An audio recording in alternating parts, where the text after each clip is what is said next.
إن الله لا يستحيي أن يضرب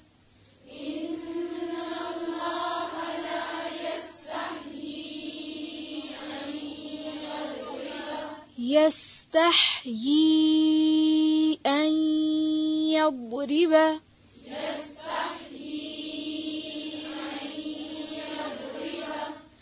إن الله لا يستحيي أن يضرب مثلا ما بعوضة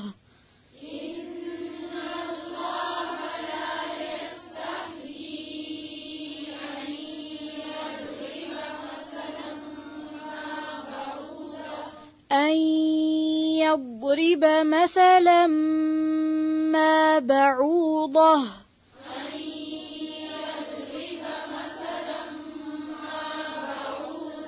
مثلا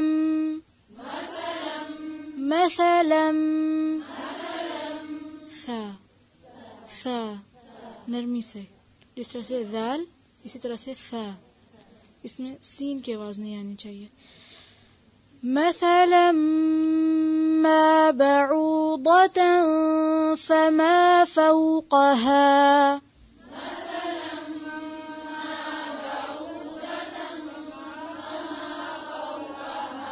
مثلا ما بعوضة فما فوقها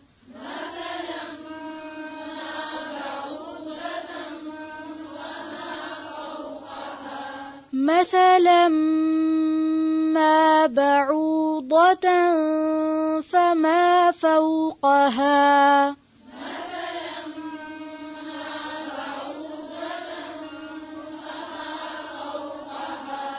دیکھیں مثلا ما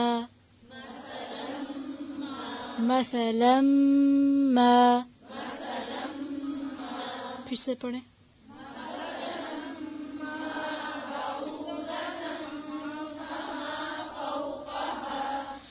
إن الله لا يستحيي أن يضرب مثلا ما بعوضة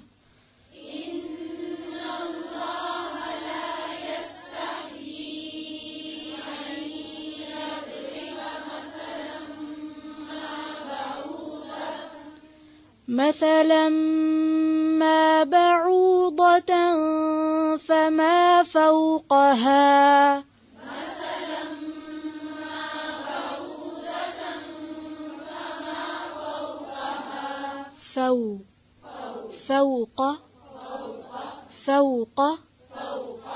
فوق اونچی آواز سے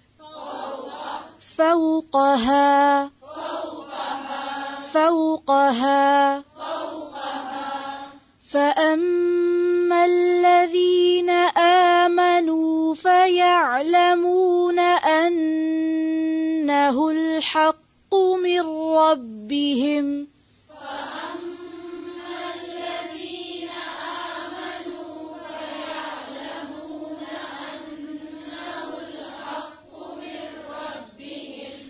فأما الذين آمنوا فيعلمون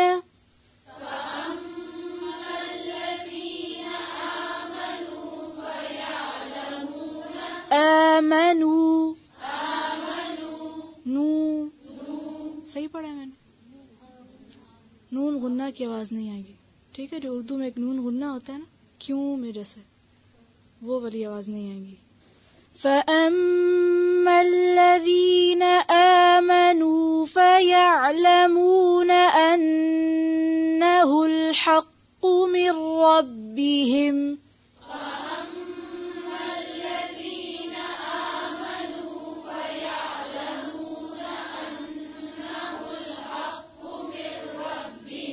أَنَّهُ الْحَقُّ مِنْ رَبِّهِمْ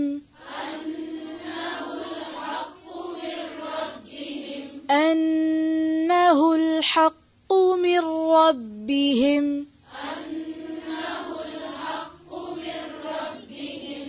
أنه الحق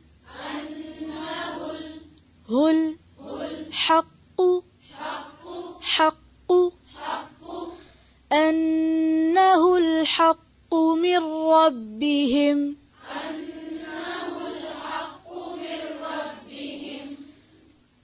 وأما الذين كفروا فيقولون ماذا أراد الله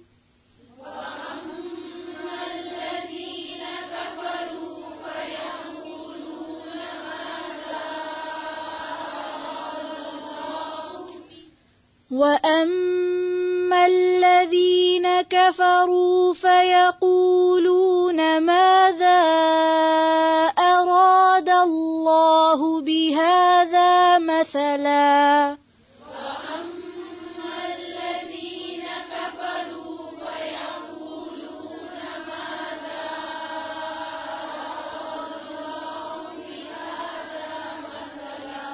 فَيَقُولُونَ یا کے اوپر صرف زبر ہے، اس کو لمبا نہیں، یقولون نہیں پڑھیں گے، یقولون. فیقولون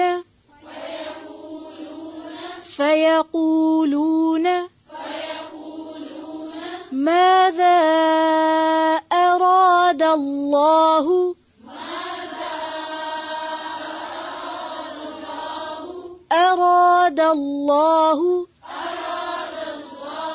اس حمزہ کو واضح کریں. ماذا اراد اللہ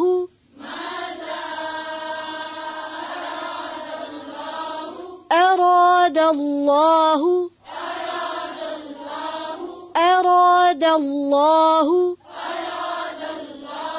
بهذا مثلا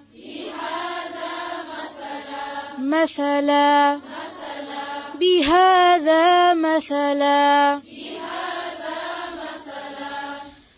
وأما الذين كفروا فيقولون ماذا أراد الله بهذا مثلا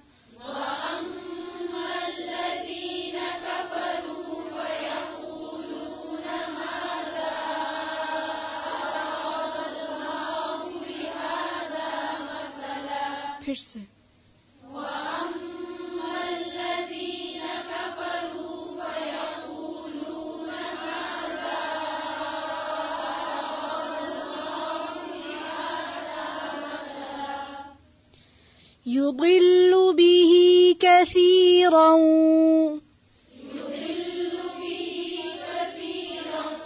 يضل به كثيرا ويهدي به كثيرا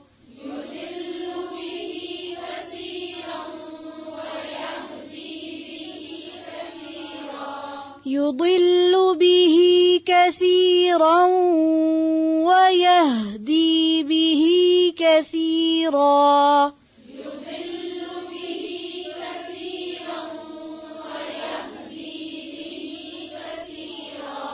یضل لام پہ جو پیش ہے اس کو اس میں لو کی ساؤنڈ نہیں آنی چاہیے، لو.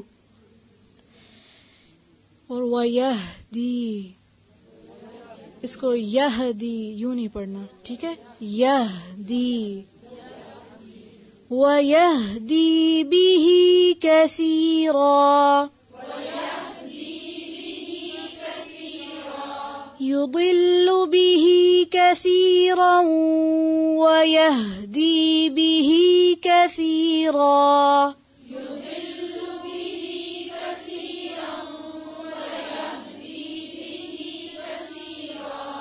ويهدي دال کے آگے یا نظر آ رہا ہے، اس کو بھی پڑھیں گے، ٹھیک ہے؟ یہدی یوں نہیں، یہدی. پھر سے ویہدی وما يضل به إلا الفاسقين. وما يضل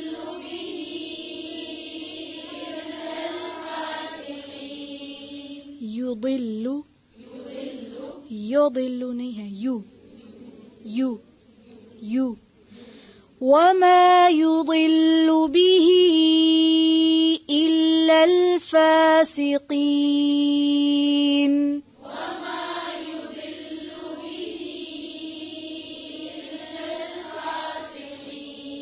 پھر سے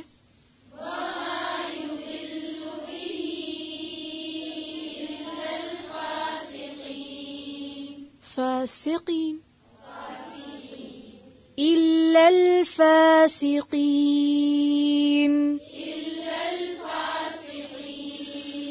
وما يضل به إلا الفاسقين.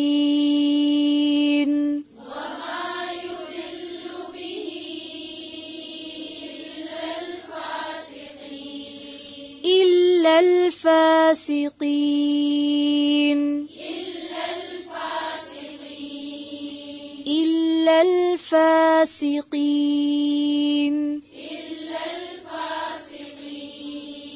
فاسي سی سی. پھر سے پھر سے وما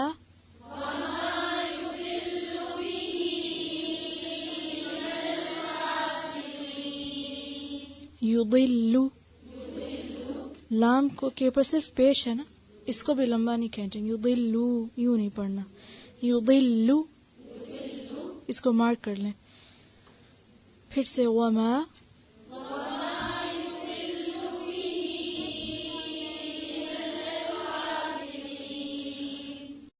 ان اللہ بے شک اللہ تعالی لا یستحیی، یستحیی کا روٹ ہے یہ حیا کا لفظ اسی سے ہے. حیا کرنا، شرمندہ ہونا، جھجک محسوس کرنا. بے شک اللہ تعالی نہیں جھجک محسوس کرتا ان کے یضربا. یضربا کا روٹ دواد رے بے ہے.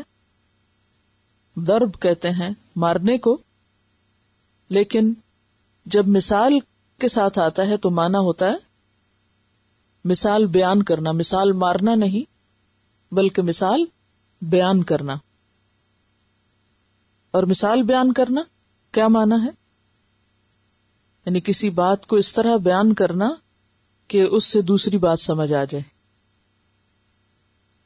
جیسے اردو میں لفظ ضرب المثل ہے نا، ضرب المثل ہے نا اردو میں لفظ، کبھی نہیں سنا؟ ضرب المثل کیا ہوتی؟ مثال بیان کرنا.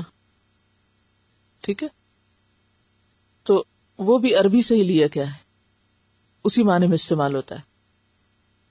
مثلاً کوئی مثال، اور مثلاً کے ساتھ جو ما آیا ہے تو مثلا ما کا معنی ہے کوئی سی بھی مثال. بعوضتاً جو مچھر کی ہو. بعوضتاً کا روٹ ہے بے عین ضاد. اس کی جمع بعوض ہے.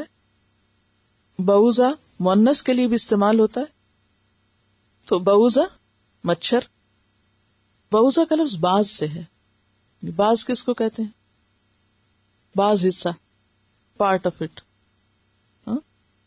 یعنی اس کی اوریجن یہ ہے. اتنی چھوٹی سی چیز ہے، یعنی پوری نظر بھی نہیں آتی نا، باز حصہ نظر آتا ہے اس کا. صحیح ہے، آپ اپنی نیکڈ آئی سے مچھر کی آنکھ دیکھ سکتے ہیں، کیونکہ پر نظر آتے ہیں اس کے، یہ ٹانگ نظر آتی ہے اس کی، تو باز حصہ نظر آتا ہے نا. تو بعوضہ ہے یہ. بعوضتاً فما فوقہا. فوق اوپر کو کہتے ہیں، اور نیچے کو کیا کہتے ہیں؟ فوق اوپر، تحت نیچے. تو بس یہ تحت کا اپوزٹ ہے، فوق اوپر، اپ. فوقہا. فاما، اما جو ہے اس کا معنی ہے رہے یا تفصیل بیان کرنے کے لیے. حرف تفصیل کہہ سکتے ہیں آپ اس کو. تو یعنی جہاں تک ان لوگوں کا تعلق ہے، یعنی یہ معنی دے رہا ہے اما. الذین وہ لوگ، آمنو جو ایمان لائے، فیعلمون پس وہ جانتے ہیں. اب کچھ روٹس میں دوبارہ نہیں بتا رہی، کیوں؟ اس کا معنی ہے کہ پیچھے گزر چکے ہیں. انہو بے شک وہ میں اگرچہ اشارہ مثال کی طرف ہے، لیکن اس سے مراد رسول یا قرآن یا اسلام بھی ہو سکتا ہے. ہو کی ضمیر ان تینوں کی طرف بھی جا سکتی ہے کہ جو علم والے ہیں وہ جانتے ہیں کہ رسول بالکل سچ ہے، جو ہمیں بیان کر رہا ہے وہ اللہ ہی کی طرف سے آیا ہے. یہ قرآن بالکل سچ ہے، اگر اس میں مچھر کی مثال یا مکھی کی ہے تو اس سے کوئی فرق نہیں پڑتا، یہ اللہ ہی کا کلام ہے، اس میں شک کی ضرورت نہیں. انہ الحق، حق کس کو کہتے ہیں؟ سچ، بالکل درست بات. من ربہم، ان کے رب کی طرف سے. وَأَمَّا الَّذِينَ كَفَرُوا، اور رہے وہ لوگ جنہوں نے کفر کیا. فَيَقُولُونَ، تو وہ کہتے ہیں ماذا اراد اللہ، کیا ارادہ کیا اللہ نے. ارادہ یرید، ارادہ کا کیا معنی ہوتا ہے؟ چاہنا. کیا چاہتا ہے اللہ؟ مرید کا لفظ بھی اسی سے. مرید لفظ سنا کبھی؟ فلاں مرید ہے، تو مرید کا کیا معنی ہوتا ہے پھر؟ چاہنے والا. ٹھیک ہے. ماذا اراد اللہ، کیا کچھ ارادہ کیا اللہ نے. بہذا، بی ساتھ، ہذا اس، مثلا مثال کے، یعنی اس مثال بیان کرنے سے اللہ کا مطلب کیا ہے. یدلو، گمراہ کرتا ہے. یدلو گمراہ کرنے کے معنی میں بھی آتا ہے، اور اسی طرح گمراہ قرار دینا بھی. یعنی ایک شخص جب غلط کام کرے تو اس کو گمراہ قرار دے دینا. ٹھیک ہے نا. یعنی کسی کو اس کے غلط کاموں کی بنا پر گمراہ ثابت کرنا کہ یہ ہے ہی گمراہ، کسی کے گمراہ ہونے کا فیصلہ کرنا. ٹھیک ہے.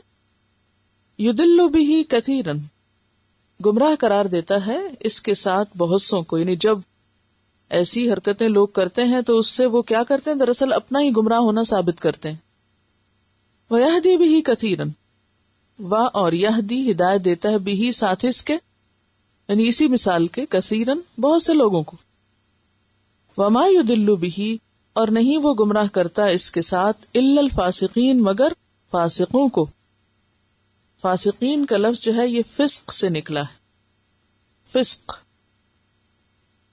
کا لفظی معنی ہوتا ہے حد سے باہر نکلنا. فسق حد سے باہر نکلنا، رد کر دینا، اللہ کا حکم ریجیکٹ کر دینا، گویا نافرمانی کرنا، یعنی ہم نہیں مانتے. یعنی لفظی معنی کیا ہے فسق؟ ایک بات یاد رکھیے کہ عربی زبان میں جو لفظ فا سے شروع ہوتے ہیں، فے سے، یعنی ان کے اندر کھلنے کا، جدا ہونے کا مفہوم پایا جاتا ہے. مثلا فجر کس سے شروع ہوتا ہے؟ فجر، فا سے. کیا معنی ہے فجر کا؟ اندھیرے اور روشنی کا الگ ہونا، پو پھوٹنا جس کو کہتے ہیں، پھٹنے کا معنی نا. اسی طرح فلق کس کو کہتے ہیں؟ قل اعوذ برب الفلق، صبح. تو صبح بھی کیا ہوتی ہے؟ رات سے الگ ہو جاتی ہے نا، اندھیرا چلا جاتا ہے، صبح سامنے آ جاتی. اس میں بھی الگ ہونے کا معنی ہے. اسی طرح فخر کرنا، کیا معنی ہوتا ہے فخر کرنے کا؟ شیخیاں بگارنا اور اپنے آپ کو بڑی چیز ثابت کرنا. تو یعنی ایک طرح سے پھٹنا تکبر سے، یعنی تکبر اندر تھا نا پہلے، تو پھر وہ فخر کرتے وقت کیا ہوا؟ پھٹ پڑا، باہر نکلا. اسی طرح فرح کا لفظ آتا ہے. فرح کا مطلب خوشی. اب جب انسان خوش ہوتا ہے تو اس کا منہ کیا ہوتا ہے؟ کھل جاتا ہے نا. خوش ہو ذرا، نہیں منہ بند کر کے خوش ہو. منہ بند کر کے خوش نہیں ہو سکتے آپ. خوش ہونے کے لیے کیا چاہیے ہوتا ہے؟ منہ کھل جاتا ہے آپ کا. اسمائل جب آپ کرتے ہیں، آپ کو کیوں بتا رہی ہوں یہ باتیں کہ فے سے شروع ہونے والے فعل کے اندر کھلنے، الگ ہونے، جدا ہونے، پھٹنے، الگ الگ ہونے کا مفہوم پایا جاتا ہے. صرف اس لیے بتا رہی ہوں تاکہ آپ غور و فکر فرمایا کریں. جب ایسے لفظ پڑھیں تو ہو سکتا ہے کسی وقت آپ کے دماغ میں یہ بات آ جائے اور آپ محسوس کریں گے کہ اس وقت جب ایک بات گہرائی میں جا کے سمجھ آتی ہے نا، باشعور ہونا یہی تو ہے، معاملے کی تہ تک پہنچنا، صرف اوپر اوپر سے نہیں مانا جاننا. تو اس وقت وہ جو دل کی کیفیت ہوتی ہے وہ صرف ظاہری معنی پڑھنے سے نہیں ہوتی. ٹھیک ہے؟ تو فسق کا لفظی معنی بھی ہوتا ہے نکلنا، خروج، باہر نکلنا. تو جو شخص اللہ کی حدود سے باہر نکلتا ہے، یا جیسے آپ میں سے کوئی شخص اگر لائن سے باہر نکلتا ہے تو یہ نکلنا کیا ہے؟ الگ ہونا ہے نا. یعنی سارے لوگ ایک سسٹم میں ہیں اور وہ کیا کر رہا ہے؟ الگ ہو رہا ہے. تو اسی طرح فسق جو ہے وہ اطاعت کے اپوزٹ ہے. اطاعت کا کیا معنی ہے؟ اللہ کی بات خوشی سے ماننا. اور فسق کیا ہے؟ اللہ کی بات رد کر دینا، ریجیکٹ کر دینا. اور فاسق سے ملتا جلتا ایک اور لفظ بھی ہے، فاجر، فجر، فجور سے. فجور بھی اسی معنی میں ہی ہے. جو شخص کھلم کھلا گناہ کرے، کھلے گناہ، وہ فجور ہوتے ہیں، یعنی فجور کا ارتکاب ہے. ٹھیک ہے نا؟ بھاری تو نہیں پڑ گئی باتیں؟ نہ لکھیں بے شک، صرف سمجھ لیں. چلیے، تو فاسقین جو نافرمان ہیں، جو اللہ کی حدیں توڑتے ہیں، توڑ کے باہر نکلتے ہیں، جو اپنے آپ کو کسی ڈسپلن کا پابند نہیں بنانا چاہتے، اللہ کی بندگی نہیں کرنا چاہتے، اللہ کے آگے جھکنا نہیں چاہتے، کسی حد کا خیال ہی نہیں رکھنا چاہتے. ان اللہ لا یستحی، بے شک اللہ نہیں شرماتا. کس بات سے؟ ان یضرب مثلا ما، کہ وہ کوئی بھی مثال بیان کرے. کسی بھی مثال کے بیان کرنے سے وہ نہیں شرماتا. اور وہ مثال بعوضۃً، خواہ مچھر جتنی چھوٹی چیز کی ہی کیوں نہ ہو. فما فوقہا، یا اس چیز کی جو مچھر کے اوپر ہے، اس کی کیوں نہ ہو، یعنی مچھر سے بھی چھوٹی چیز کی. فَأَمَّا الَّذِينَ آمَنُوا، تو جو لوگ ایمان لے آتے ہیں ان کو تو ماننے میں کچھ مشکل ہی نہیں ہوتی، کیونکہ وہ تو مان گئے اور انہوں نے سب کچھ مان لیا جو بھی اللہ کی طرف سے آیا. مثالیں سن کر ان کا طرز عمل کیا ہوتا ہے؟ فَيَعْلَمُونَ أَنَّهُ الْحَقُّ مِن رَبِّهِمْ، وہ فوراً جان لیتے ہیں کہ یہ سب کچھ سچ ہے، بالکل حق ہے، درست ہے، کیونکہ یہ ان کے رب کی طرف سے ہے. وَأَمَّا الَّذِينَ كَفَرُوا، اور جہاں تک ان لوگوں کا تعلق ہے جنہوں نے کفر کیا، اللہ ہی کو نہیں مانتے، رسول کو نہیں مانتے، قرآن کو نہیں مانتے، تو ایسے انکار کرنے والے لوگ جب قرآن پڑھتے ہیں یا قرآن میں کوئی مثال پڑھتے ہیں تو وہ ان مثالوں کا بھی مذاق اڑاتے ہیں. فَيَقُولُونَ مَاذَا أَرَادَ اللَّهُ بِهَذَا مَثَلًا، تو ان کے دل میں شکوک و شبہات پیدا ہوتے ہیں اور برے برے خیالات آتے ہیں. وہ کہتے ہیں کہ اللہ کا اس مثال کے بیان کرنے سے کیا مطلب ہے، کیوں بیان کی اللہ نے، اس مثال کی کیا ضرورت ہے، اس مثال کا کیا فائدہ ہے. وہ پھر حجت بازی کرتے ہیں، شوشے بازی کرتے ہیں. یضل بہ، وہ گمراہ کر دیتا ہے اسی کے ساتھ. کس کے ساتھ؟ اس کتاب کے ساتھ، یا اس دین کے ساتھ، یا اسی مثال کے ساتھ. کثیرن، بہت سے لوگوں کو.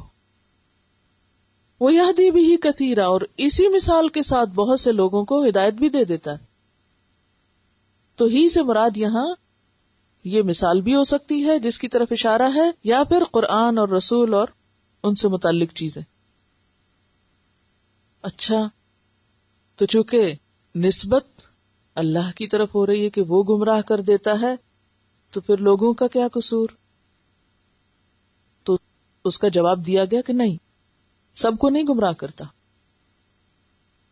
وما يضل به الا الفاسقین، وہ اس کے ساتھ فاسقوں ہی کو گمراہ کرتا ہے جو سرکش لوگ ہوتے ہیں، جو حدوں کو توڑتے ہیں، جو اللہ کی بات ماننا ہی نہیں چاہتے، جو عمل ہی نہیں کرنا چاہتے، جو گمراہ ہی رہنا چاہتے ہیں، جیسا کہ سورۃ الصف میں آتا ہے فَلَمَّا زَاغُوا أَزَاغَ اللَّهُ قُلُوبَهُمْ، جب وہ ٹیڑے ہوئے تو اللہ نے ان کے دل ٹیڑے کر دیے،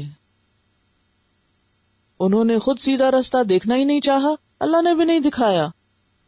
وَاللَّهُ لَا يَهْدِي الْقَوْمَ الْفَاسِقِينَ، اور اللہ فاسق لوگوں کو ہدایت نہیں دیا کرتا۔ جیسا کہ پہلے بھی میں نے عرض کیا کہ پچھلی آیات میں اللہ تعالی نے لوگوں کو چیلنج کیا کہ اگر تمہیں شک ہے کہ یہ قرآن اللہ کی طرف سے ہے تو اس جیسی کوئی صورت بنا لو۔ صورت تو کوئی نہ بنا سکے، لیکن اللہ کی نازل کردہ کتاب کی بعض باتوں پر اعتراض کرنے لگے، اور ان میں سے ایک اعتراض کیا تھا کہ قرآن میں مثالیں کیوں بیان ہوتی ہیں، اور خاص طور پر منافقوں کا حال کھولنے کے لیے جو مثالیں بیان ہوئی تھی تو ظاہر ہے وہ ان کو اپنے خلاف لگی، ان کو اچھی کہاں لگی ہوں گی کہ ان کے دلوں کے حال کھول کے رکھ دیے گئے، ان کے عمل واضح کر دیے گئے کہ دیکھو یہ وہ لوگ ہیں جب ان کو کوئی مشکل آتی ہے تو رک جاتے ہیں، دین کا رستہ چھوڑ دیتے ہیں، اور جب کوئی آسانی ہوتی ہے، کوئی فائدہ ملنا ہوتا ہے دین کے ذریعے تو پھر دین کے ساتھ لگ جاتے ہیں، دین کی طرف آ جاتے ہیں، دین کے حکم پہ چلنے لگتے ہیں۔ تو اب آپ خود سوچیں کہ جس شخص کا یہ طرز عمل ہو، اگر اس کے طرز عمل کو کھول کے بیان کر دیا جائے کسی مثال کے ساتھ تو اس کو اچھا تھوڑی لگے گا۔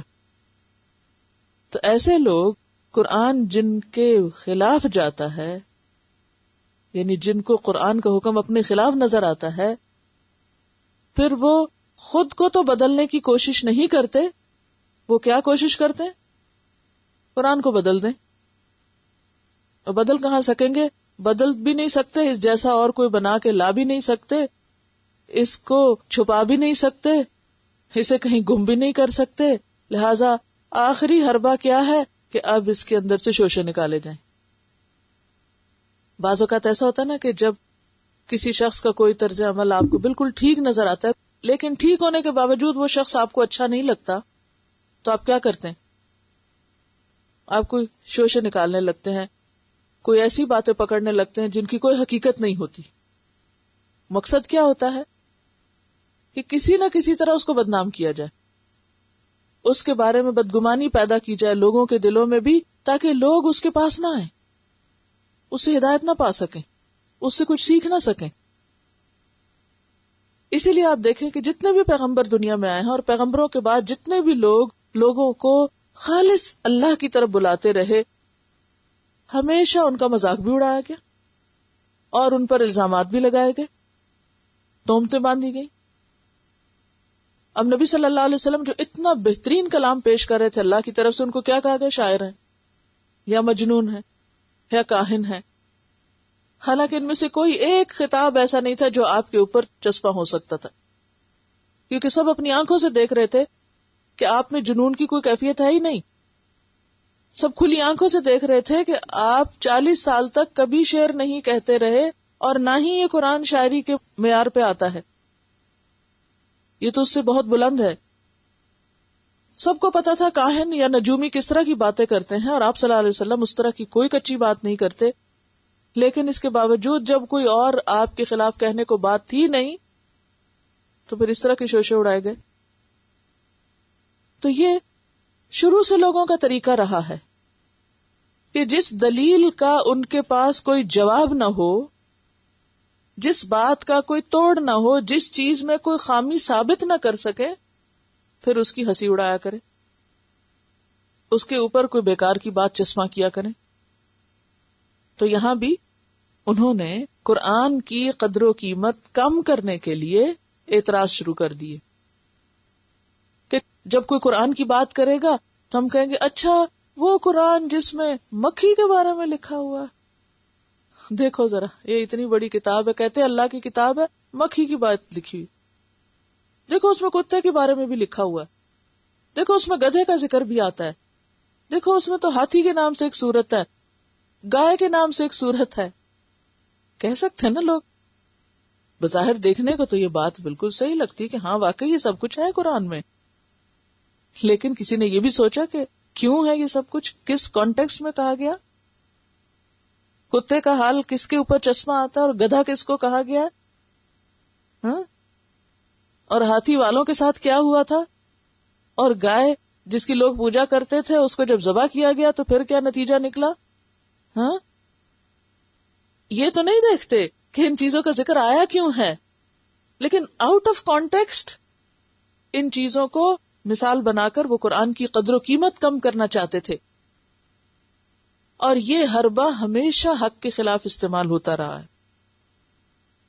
تو اس پر اللہ تعالیٰ نے کیا فرمایا، ان اللہ لا یستحی، اللہ بالکل نہیں شرماتا، اللہ کو کوئی جھجک نہیں، ان یضرب مثلا، کہ وہ کوئی بھی مثال بیان کرے، مثلا ما، کسی بھی قسم کی کوئی مثال بیان کرتے ہوئے اللہ تعالیٰ بالکل نہیں جھجکتا، اور نہ ہی اس کی شان میں یا اس کے کلام کی شان میں کوئی فرق آتا ہے، ہرگز نہیں.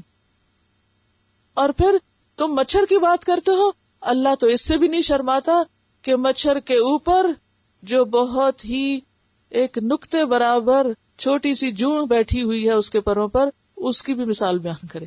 مچھر تو پھر بڑی چیز ہے، مچھر کے پر کے اوپر جو جاندار ہے اس کا بھی پورا سسٹم اللہ نے بنا رکھا ہے، اللہ تو اس کی مثال بھی بیان کر دے گا. بتاؤ پھر تم کیا کرو گے؟ تم سمجھتے ہو مچھر حقیر چیز ہے، یا اس کے اوپر بیٹھی ہوئی چیز حقیر ہے؟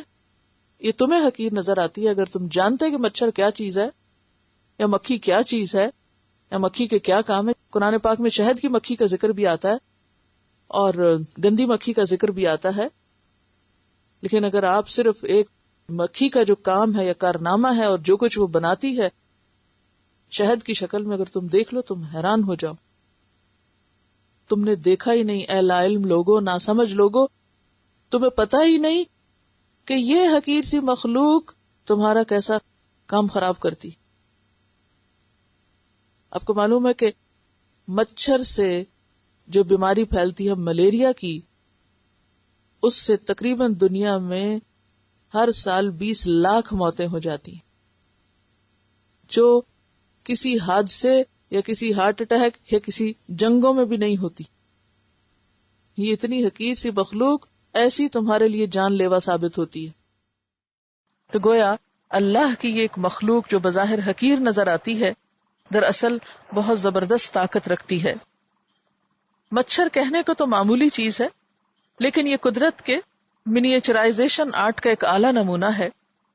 مچھر رات کے اندھیرے یا روشنی میں اپنے مقررہ ہدف تک پہنچنے کے لیے پرواز کی اعلیٰ صلاحیتوں سے لیس ہوتا ہے. ان کے 4 پر ہوتے ہیں. یہ ریشمی پر انتہائی ہلکے مگر بے حد مضبوط ہوتے ہیں. ان پروں میں خون کی نالیوں کا جال پھیلا ہوتا ہے جو انہیں کھولنے اور بند کرنے کے لیے مطلوبہ ایندھن فراہم کرتی ہے. ان پروں کی وجہ سے مچھر آگے کی سمت اڑتے اڑتے پیچھے کی سمت بھی اسی تیزی سے پرواز کر سکتا ہے. اللہ نے اسے 4 ٹانگیں عطا کی ہیں جن کے ذریعے مچھر براہ راست اپنے شکار پر لینڈ کرتا ہے. مچھر کس طرح اپنے شکار پہ پہنچتا ہے، اس مقصد کے لیے قدرت نے مچھر کے منہ کے آگے 2 حساس آلے پیلپس لگائے ہیں یا نصب کیے ہیں. یہ آلے ہمارے جسم میں کیمیائی اجزاء کو محسوس کر لیتے ہیں اور سانس کے ذریعے خارج ہونے والی کاربن ڈائی آکسائڈ کو سونگھتے ہوئے مچھر کو اس کے شکار تک پہنچاتے ہیں. رات کے اندھیرے میں وہ انہی آلات کی مدد سے ہماری جلد پر پھیلی ہوئی خون کی باریک نالیوں میں سے کسی ایک نالی کو خون پینے کے لیے منتخب کر لیتا ہے. مچھر خون نہیں پیتا، خون صرف مچھر کی مادہ پیتی ہے تاکہ انسانی خون سے پروٹین حاصل کر سکے، اور اس کے پیٹ میں موجود انڈے اسی پروٹین سے نشو و نما حاصل کرتے ہیں. مچھر کی آنکھ میں 6 کونے والے ہزاروں عدسے ہوتے ہیں جو مچھر کو کسی بھی چیز کے لاتعداد زاویوں اور رنگوں سے آگاہ کرتے ہیں. اب آپ دیکھیے کہ مچھر خون چوستا کیسے ہے. سب سے پہلے وہ اپنے ہونٹ کے ذریعے صحیح جگہ کو تلاش کرتی کہ مجھے کہاں ڈنگ لگانا ہے. یہ بالکل ایسے جیسے انجیکشن لگانے کا مرحلہ ہوتا ہے نا، کہ خاص طور پر اگر رگ کے اندر لگنا ہو تو وہ ٹٹول کے دیکھتے ہیں اچھا کہاں سوئی ڈالنی. اچھا پھر اس کے بعد کیا ہوتا ہے کہ اس کے جو جبڑے ہیں اگلے وہ اتنے شارپ ہوتے ہیں جیسے چاقو ہوتا ہے، اور اس کو آگے پیچھے کر کے کھال کاٹتا ہے، وہ آپ کی سکن کو کٹ کرتی ہے. پھر ایک شیٹ کے اندر اس کا ڈنگ ہوتا ہے، وہاں سے نکال کے وہ کٹی ہوئی جگہ کے اندر ڈالتی ہے. ٹھیک ہے، اور بلڈ ویسل تک پہنچ جاتا ہے اس کا ڈنگ، وہاں سے پھر وہ سرنج کی طرح خون سک کر لیتی. اچھا اب آپ دیکھیں کہ جو انسانی بلڈ ویسل ہوتا ہے اگر اس کو تھوڑا سا بھی کوئی نقصان پہنچے تو فوراً دماغ تک وہ جاتا ہے اس کا اثر، اور وہاں سے ایک خاص کیمیکل جسم ریلیز کرتا ہے جو فوراً اس رگ کو بند کر دیتا ہے، اسی لیے خون پھر بہتا نہیں، خون رک جاتا ہے. لیکن اب مچھر جب اس کے جبڑے اس کو کاٹ بیٹھتے ہیں اور وہ خون نکلنے کے قریب ہوتا ہے تو ڈنگ اندر ڈالنے سے پہلے وہ جم کیوں نہیں جاتا؟ وہاں وہ ایک خاص قسم کا کیمیکل چھوڑتا ہے. جی، اس کا بندوبست یعنی کیمیکل ویپن کے ذریعے وہ اس کا مقابلہ کرتا ہے. یعنی ایک طرح سے کیمیکل وار ہے یہ. اور پھر وہ انسانی جسم کو اس قابل نہیں چھوڑتا کہ وہ خون کو آنے نہ دے جتنا اس کو چاہیے، جتنا چاہیے وہ اس کو سک کر لیتا ہے، خون کو جمنے نہیں دیتا. اور چونکہ وہ کیمیکل جو وہاں چھوڑتا ہے اس کے اندر انزائم ہوتا ہے جس کی وجہ سے ہماری جلد ذرا سولن ہو جاتی ہے اور خارش کھجلی ہوتی ہے، اسی لیے وہ بعد میں سرخ سپاٹ رہ جاتا ہے. یہ جو سرخ سپاٹ مچھر کے کاٹنے سے ہوتا ہے یہ اس کے جبڑوں کے آرے کے چیرنے اور اندر ڈنگ ڈالنے اور اس پہ کیمیکل چھوڑنے اور یہ سارا حملہ ہوتا ہے آپ کے اوپر باقاعدہ، جس کا آپ کے پاس کوئی جواب نہیں ہوتا. آپ اس کو پکڑنا چاہتے ہیں، اس کے پاس اتنی آنکھیں ہیں اور اتنے چاروں طرف وہ دیکھتا ہے ڈفرنٹ اینگل سے کہ وہ بھاگ جاتا ہے، اس لیے مچھر کو پکڑنا بھی آسان نہیں ہوتا. اور اتنا معمولی جانور ہونے کے باوجود آپ دیکھیں کہ 20 لاکھ لوگ تقریباً مر جاتے ہیں ملیریا سے. فما فوقہا کے اوپر اب بات ہوگی. فما فوقہا کیا چیز ہے؟ آج صبح میں اس کا ترجمہ مختلف جگہوں سے چیک کر رہی تھی کہ مختلف مترجمین نے ترجمہ کیسے کیا ہے. تو کسی نے لکھا ہے جو اس سے بڑھ کر ہے، جو اس سے آگے ہے، جو اس سے کم ہے. کسی نے کم کا معنی کیا، کسی نے زیادہ کا کیا. حالانکہ فوق از اپ، یعنی اوپر، جیسے تحت نیچے ہے نا، فوق اوپر ہے کہ جو مچھر کے اوپر ہے. مچھر کے اوپر ایک چھوٹی سی جوں بیٹھتی ہے اس کے پر کے اوپر، ٹھیک ہے، یعنی جس کو آپ مچھر کی جوں کہہ سکتے، پیراسائٹ ہے وہ. اچھا یہ پیراسائٹ جو نقطے برابر ہوتا ہے اس کا بھی پورا سسٹم ہے اپنا، ریسپریٹری اور ڈائجسٹو اور سرکولیٹری پورا سسٹم ہے اس چھوٹی سی جوں کا. فما فوقہا جو مچھر کے اوپر ہے. اور اللہ نہیں شرماتا کہ وہ اپنی کسی بھی مخلوق کا بیان کرے، خواہ وہ مچھر ہی کیوں نہ ہو. تم سمجھتے ہو مچھر کو معمولی چیز ہے، حقیر چیز ہے. دیکھو مچھر کس طرح تخلیق ہوتا ہے اور کس طرح وہ انسان کے اوپر حملہ آور ہوتا ہے اور کس طرح وہ اپنا کام کر لیتا ہے اور کس طرح وہ لاکھوں انسانوں کی موت کا سبب بھی بن جاتا ہے. اور مچھر تو پھر مچھر ہے، بعض حصہ اس کا نظر آتا ہے، اس کے اوپر جو چیز بیٹھی ہے اس کا تو بعض بھی نظر نہیں آتا آپ کو، لیکن وہ بھی ایک پورا پرفیکٹ لیونگ تھنگ ہے. اور کس طرح اس کا بھی پورا سسٹم ہے. اللہ کو اس چھوٹی جوں کی مثال بیان کرتے ہوئے بھی کوئی جھجک نہیں ہے، کیونکہ وہ اس کی کریشن ہے. اتنی چھوٹی چیز جو تمہاری آنکھ نہیں دیکھ سکتی، اس کے اندر اتنے سسٹم اس نے بنا دیے. وہ کتنے کمپلیکیٹڈ سسٹم ہوں گے، وہ کہاں بنے ہوئے ہیں، کہاں ہیں وہ سارے. سوچئے ذرا، یعنی منیچرائزیشن کا وہ جو آرٹ ہوتا ہے، کیا آرٹ ہوتا ہے بندوں کا. اللہ تعالیٰ نے اتنی چھوٹی سی چھوٹی چیز میں اپنے پورے سسٹم ڈال دیے ہیں جس کے سامنے انسان بالکل عاجز ہے. تو قرآن معجزہ ہے، تو اسی طرح قرآن کے اندر جو کچھ بیان ہوا وہ بھی ایک معجزہ ہے. تو اتنی زبردست چیز بنانے والا بھلا کیوں شرمائے کہ وہ اس کی مثال بیان کرے، اس کی یا اس سے بھی چھوٹی کسی چیز کی. ٹھیک ہے، تم سمجھتے ہو کہ اللہ کی بنائی ہوئی چیزوں میں سے کچھ بیکار ہے؟ نہیں، کوئی چیز نکمی قدرت کے کارخانے میں. ہر چیز کا ایک مقام ہے. آپ کو معلوم ہوگا کہ کینیڈا میں ایک علاقے میں جب مچھروں کو بالکل ختم کر دیا گیا تھا تو اس سے اس علاقے میں ایسی بیماری اور ایسی مشکل پیدا ہوئی کہ انہیں دوبارہ لا کے بریڈ کرنا پڑا اور وہاں مچھروں کو چھوڑنا پڑا. تو بات یہ ہے کہ تم سمجھتے ہو کہ اللہ کی بنائی ہوئی چیزیں حقیر ہیں، یا ان کی اگر کوئی مثال قرآن میں دے دی جائے تو یہ کوئی فضول بات ہو گئی؟ ہرگز بھی نہیں.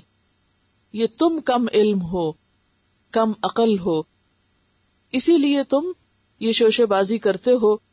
کیونکہ فَأَمَّا الَّذِينَ آمَنُوا، جو تو ایمان والے ہیں، فَيَعْلَمُونَ، وہ جانتے ہیں، وہ بصیرت رکھتے ہیں، أَنَّهُ الْحَقُّ مِن رَبِّهِمْ، کہ یہ بات بالکل سچ ہے، یہ مثال بالکل سچ ہے، یہ قرآن بالکل سچ ہے، قرآن کا بھیجنے والا بالکل حق ہے.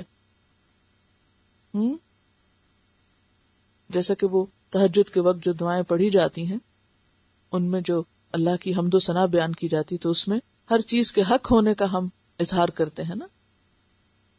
تو یہاں پر بھی کیا فرمایا کہ ایمان والے خوب جانتے ہیں یہ بالکل سچ اور حق ہے، من ربہم، ان کے رب کی طرف سے. جو بھی بات بیان کی گئی ہے وہ رب کی طرف سے ہے.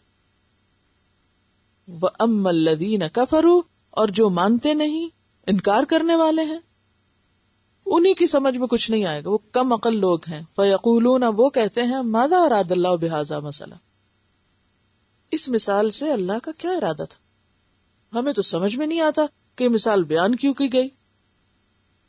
اسی لیے پہلے بھی میں نے عرض کیا تھا کہ اللہ والے جب قرآن کی کوئی مثال سمجھ نہیں پاتے تھے تو روتے تھے کہ اللہ کی بیان کی ہوئی مثالیں تو کافروں کو سمجھ نہیں آتی، انکار کرنے والوں کو سمجھ نہیں آتی، بے عقل لوگوں کو سمجھ نہیں آتی، ایمان والوں کو تو خوب سمجھ آتی ہیں.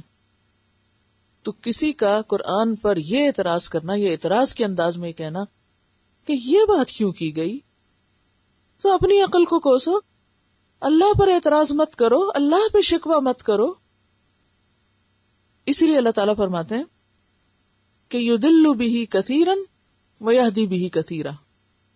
اللہ اسی قرآن کے ساتھ، انہی مثالوں کے ساتھ بہت سے لوگوں کو بھٹکنے کے لیے چھوڑ دیتا ہے.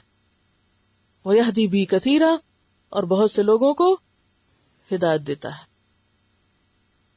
قرآن پاک کی سورۃ فصلت میں آیت نمبر 44 میں، سورۃ حامیم سجدہ 44، اللہ تعالیٰ فرماتے ہیں وَهُوَ عَلَيْهِمْ عَمًا، کہ بہت سے لوگ قرآن سے ہدایت پانے کے بجائے اور اندھے ہو جاتے ہیں، کچھ سمجھ نہیں آتا ان کو. سورۃ التوبہ میں اللہ تعالیٰ فرماتے ہیں فَأَمَّا الَّذِينَ آمَنُوا فَزَادَتْهُمْ إِيمَانًا وَهُمْ يَسْتَبْشِرُونَ، جو لوگ ایمان لاتے ہیں ان کا ایمان اور بڑھ جاتا ہے. یعنی کوئی مثال قرآن کی پڑھتے ہیں یا آیت پڑھتے ہیں تو ان کے ایمان میں اضافہ ہوتا ہے. وَهُمْ يَسْتَبْشِرُونَ، اور وہ خوش ہو جاتے ہیں.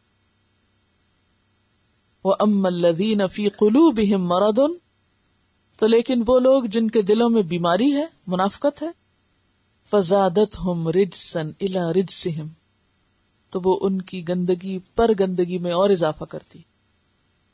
یعنی بیمار دل کو اچھی غذا کیا کرتی، یعنی جس شخص کو ہارٹ پرابلم ہو اس کو آپ اچھی سے اچھی غذا دیں، بلکہ اچھی غذائیں ان کے لیے موت کا سبب ہو جاتی.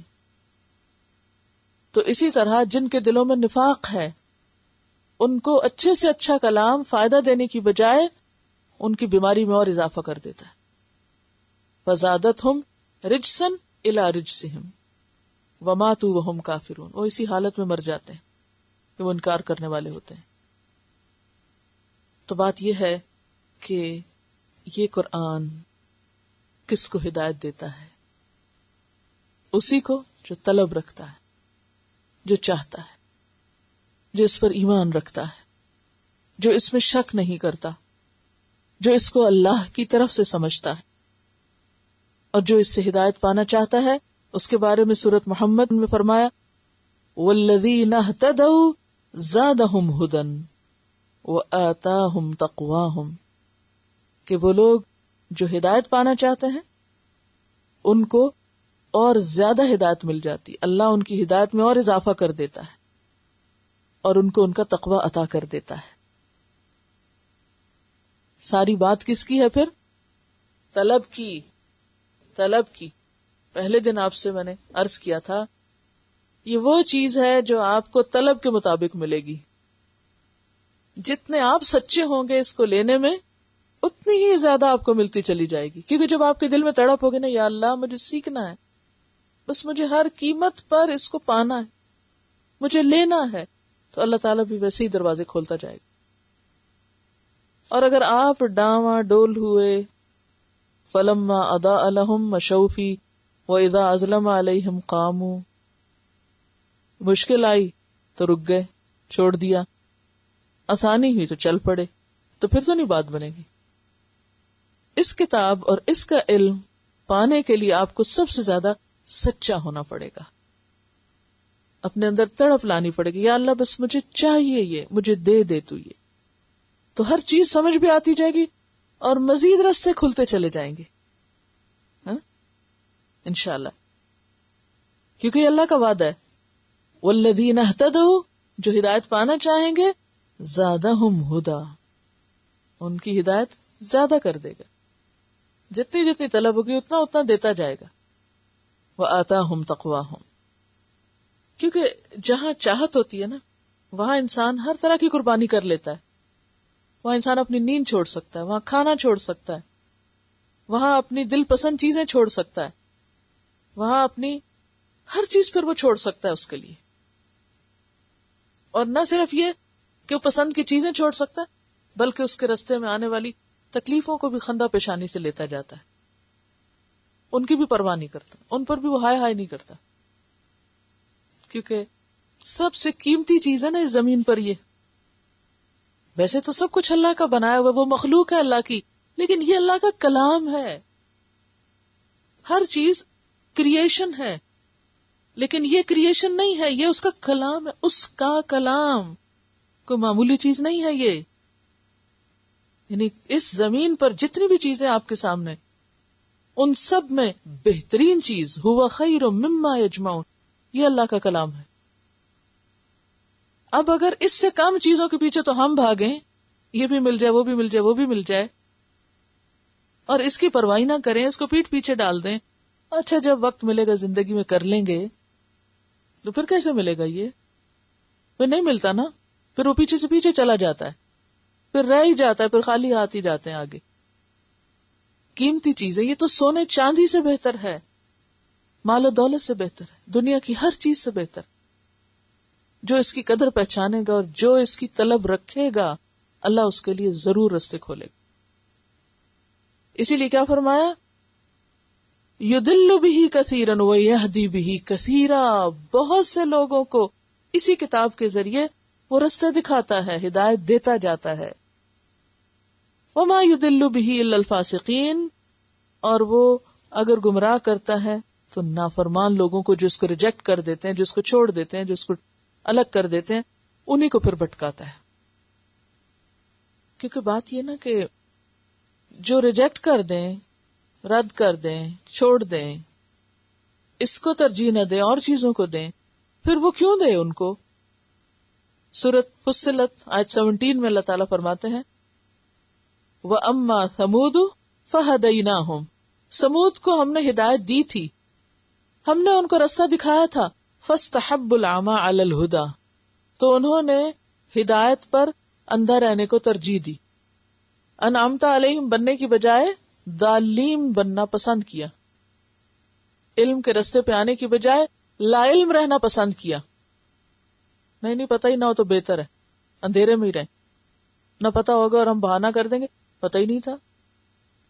تو انہوں نے اس کو ترجیح نہیں دی، اس کو پرائرٹی نہیں دی، اور چیزوں کو ترجیح دی، دنیا کو دی، تو لہٰذا وہ اندھے ہی بنے رہے. تو یاد رکھیے 4 سبب سے ہدایت ملتی ہے. اب ہم یہ نہیں کہہ سکتے اللہ نہیں ہدایت دیتا، اللہ بہت سو کو دیتا ہے، لیکن کس کو دیتا ہے اس کے لیے 4 چیزیں ضروری ہیں. نمبر 1، قرآن اور سنت سے مضبوط تعلق، کیونکہ نبی صلی اللہ علیہ وسلم نے فرمایا ترکت فیکم امرین لن تدلوا ما تمسکتم بہما، میں تم میں 2 چیزیں چھوڑ کے جا رہا ہوں، ہرگز نہیں گمراہ ہوگے، ضالین میں نہیں شامل ہوگے جب تک تم ان دونوں کو مضبوط پکڑ کے رکھو گے. تو ہدایت پانے کے لیے سب سے پہلی چیز قرآن و سنت کو مضبوط پکڑنا، اس میں حجتیں اور شوشے نہیں نکالنا بلکہ اس کو لے لینا، اٹھا لینا. نمبر 2، کائنات کی نشانیوں میں غور و فکر کرنا، اس سے بھی انسان کو اللہ کا قرب ملتا ہے. آنکھیں بند کر کے نہیں چلنا، جیسے قرآن پاک میں آتا ہے نا کہ کتنی ہماری نشانیاں جو بکھری ہیں اور بہت سے لوگ ان سے منہ موڑ کے چلے جاتے ہیں، دیکھتے ہی نہیں، نہ آسمان دیکھتے ہیں، نہ زمین دیکھتے ہیں، نہ ستارے دیکھتے ہیں، نہ درخت دیکھتے ہیں، دیکھتے ہی نہیں چیزوں کو اللہ کی.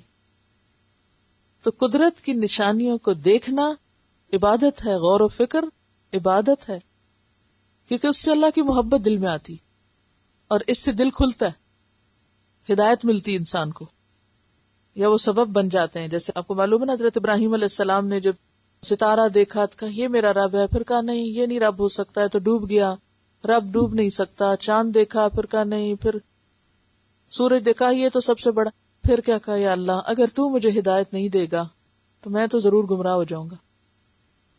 پھر اللہ نے دے دی نا. تو جو شخص بھی کائنات میں غور و فکر کرتا ہے وہ اپنے رب کو پانے کی کوشش کرتا ہے، اللہ اس کے لیے رستے کھول دیتا ہے. اور جو پھیلی ہوئی کائنات ہے یہ ہم سب انسانوں کے لیے ہدایت کا ایک ذریعہ بنی ہوئی ہے، کیونکہ عالمین ہے نا، یہ بنانے والے کی پہچان کرا رہی ہے.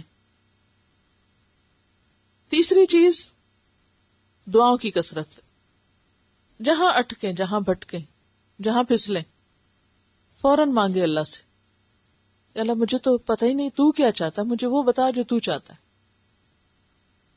اور چوتھی چیز ہے نیک لوگوں کی مجلسیں، مجالست الصالحین،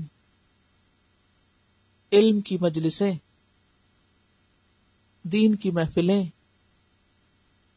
اچھے لوگوں کے پاس بیٹھنا، ایسی جگہوں کو وزٹ کرنا، دیکھنا، ایسے لوگوں سے ملنا. جیسے آپ دیکھیں کہ یہاں پر کتنی مسجدیں ہیں، کیسے کیسے سپیکرز آتے ہیں، کیسی کیسی کانفرنسز ہوتی ہیں، لیکن بہت سے لوگ پرواہ نہیں کرتے، جاتے ہی نہیں. وہ اسی چکر میں پڑے رہتے ہیں کہ آنے والا کس ملک سے آیا ہے، کیا بولتا ہے، کیا کرتا ہے، کوئی تعصبات، کوئی ادھر ادھر کی باتیں. جگہ تو موجود ہے نا، پتہ بھی ہوتا ہے کہاں کہاں کیا ہو رہا ہے، نہیں تو پتہ کرنا چاہیے، خود بھی اور بچوں کو لے کے پہنچنا چاہیے. لیکن ہم صرف غفلت سے کام لیتے، اچھا پھر چلے جائیں گے نا، ابھی تو یہ مصروفیت ہے، بس اپنی من پسند کی پارٹیز ہو رہی ہیں، کھانا پینا ہو رہا ہے، سیر تفریح ہو رہی ہے. کبھی ایسی بھی تو سیر تفریح ہو نا کہ جس میں کچھ سیکھنے کو ملے.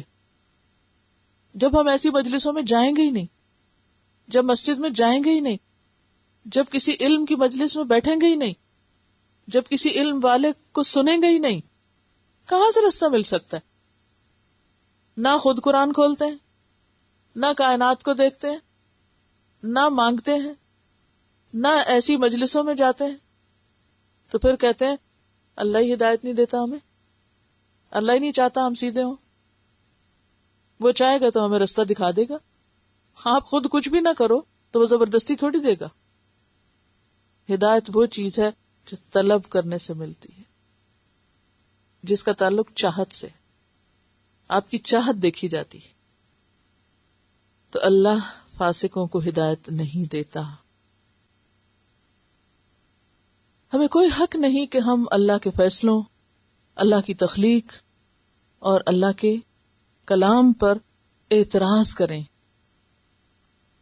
ہم سوال تو کر سکتے ہیں کہ اس کی کیا حکمت ہوگی، اس کے پیچھے کیا غرض ہوگی، لیکن یہ نہیں کہہ سکتے کہ یہ کیوں ہے، یہ کیوں کہا، اس کی کیا لاجک ہے، یا اس کا تو کوئی مطلب سمجھ میں نہیں آتا، یا اس کو کسی بھی طرح حقیر سمجھیں، چھوٹی چیز سمجھیں. اس کا ہمیں حق نہیں. لا علمی کا علاج کیا ہے؟ علم حاصل کرنا. نہیں پتا جان لیں، لیکن یہ نہیں کہیں کہ it makes no sense, it doesn't make any sense. اللہ کی کسی کریشن کے بارے میں ہم یہ نہیں کہہ سکتے کہ اس کی کوئی سینس نہیں، اس کے پیچھے یا اس کا کوئی مقصد نہیں، یا یہ تو ایسے یوز لیس ہے، یا اس کا کوئی کلام. ایون اس کے فیصلے جو ہماری ذات کے بارے میں یا کسی بھی چیز کے بارے میں ہوتے ہیں، جن کی حکمت ہمیں سمجھ میں نہیں آتی. جیسے کوئی فوت ہو جاتا ہم کہتے ہیں فلاں ہی کیوں، کسی پہ کوئی مصیبت ہے ہم پر ہی کیوں، ہمارے ساتھ ہی ایسا کیوں، ماذا اراد اللہ بہذا مثلا. یہ سب اسی کیٹیگری میں آ جاتا ہے، اس میں محتاط ہونے کی ضرورت ہے. فاسق کا مطلب ہوتا ہے حد سے نکلنے والا. آپ نے ہر جگہ پر غور کرنا ہے کہ کہاں کہاں آپ لمٹس کراس کر رہے ہیں، کہاں کہاں حد توڑ رہے ہیں. اور اس میں چھوٹی چھوٹی چیزیں بھی آ جاتی ہیں، مثلا پارکنگ کرنا ہی ہے تو آپ اپنی صحیح جگہ پر پارک کریں، وہاں حدیں نہ توڑیں. کسی کی گاڑی کے پیچھے نہ گاڑی کھڑی کریں. اب گاڑی کے پیچھے گاڑی کھڑی کر کے خود ہم نماز شروع کر دیتے ہیں اور دوسرے لوگ تکلیف اٹھاتے ہیں. اسی طرح ٹریفک لائٹ کو توڑنا بھی ایک طرح سے حد توڑنا ہے. ٹھیک ہے،